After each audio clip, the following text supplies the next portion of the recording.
Have you ever found yourself scrutinizing a soda label? Maybe looking for cane sugar because, you thought it was the healthier Yeah, option. absolutely. It's a really common thought. You are definitely not alone there. I mean, this idea, it seems to have taken firm root, right? You see it everywhere. Health gurus, even political slogans like "Make America Healthy Again." It taps into that desire for a simple fix. Exactly. But here's the bombshell we're really digging into today, and we're guided by some fascinating research from Professor Lin. Does simply swapping out one type of sugar for another actually make soda healthy? That's the million-dollar question, isn't it? It really is. We're going to unpack this belief, debunk what seems like a pretty significant health myth, and hopefully sharpen our critical thinking a bit when we see these health claims. So, okay, let's unpack that core idea. Yeah. Lots of people genuinely believe cane sugar is just inherently better, nutritionally than high fructose corn syrup, HFCS. It's everywhere. But what's the actual science say?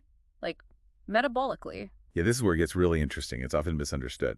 From a biomedical standpoint, your body processes high fructose corn syrup, like the common 42% or 55% fructose types, and cane sugar, which is sucrose. Well, it processes them very similarly. Really? How similar? Think about it like this. Sucrose, or table sugar, breaks down in your body into roughly 50% fructose and 50% glucose. Okay. And that breakdown, it's almost identical in composition to the common types of high fructose corn syrup. Whoa, so wait, all that talk about natural cane sugar being somehow purer or better, biochemically, that's not really a thing. My body doesn't, flag it as HFCS and go, alert, processed differently? No, not really. Your digestive system breaks both down into those basic building blocks, fructose and glucose. Essentially the same mix. It just highlights how powerful marketing and perception can be, even when the actual biochemistry tells a slightly different story. Okay, that definitely puts the chemistry side into perspective. Yep. So, if they're so similar metabolically, why did big companies like Coca-Cola, for instance, make the switch to HFCS? If it wasn't for health reasons, what was the real driver? Yeah, that's simple. Pure economics. Money. Yeah, money. For decades now, HFCS has been significantly cheaper than cane sugar. And this shift, well, was actually encouraged by U.S. government policies back in the day. Things aimed at boosting domestic corn and reducing sugar imports. Interesting. So policy played a role, too. Absolutely. It was a clear business decision, driven entirely by the bottom line. It wasn't some health-conscious move by these companies trying to make soda better for you. Right, okay. So the switch was about cost. Yeah. And our bodies treat these sugars pretty much the same. So where does that leave the health impact debate? What does the rigorous science actually say? Is one truly worse? Well, this is where Professor Lin's work is really key. His big 2017 review looked at dozens and dozens of papers.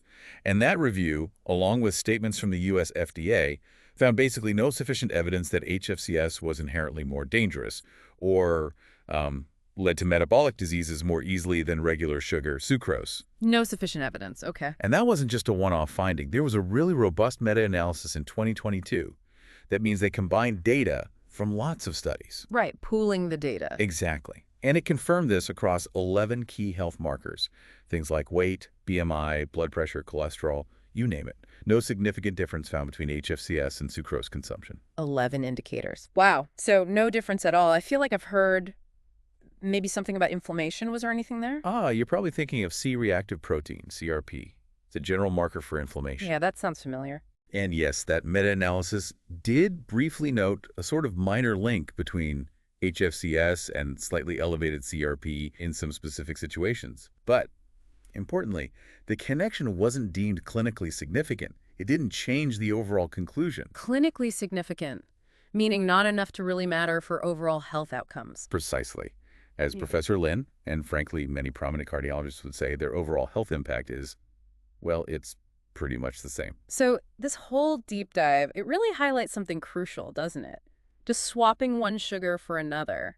It doesn't magically make a sugary drink healthy. Not at all. It's still loaded with calories, still loaded with sugar, regardless of whether it started as corn or cane. It makes you think. It really should. And it begs a bigger question for you, listening right now. Instead of getting caught up in these simple narratives, these health hacks or marketing angles, how can we apply some real critical thinking? How do we focus on the changes that truly impact our health? Like looking at the bigger picture. Exactly. The real benefit, and maybe where your focus should be, is understanding and managing your total sugar intake. Full stop.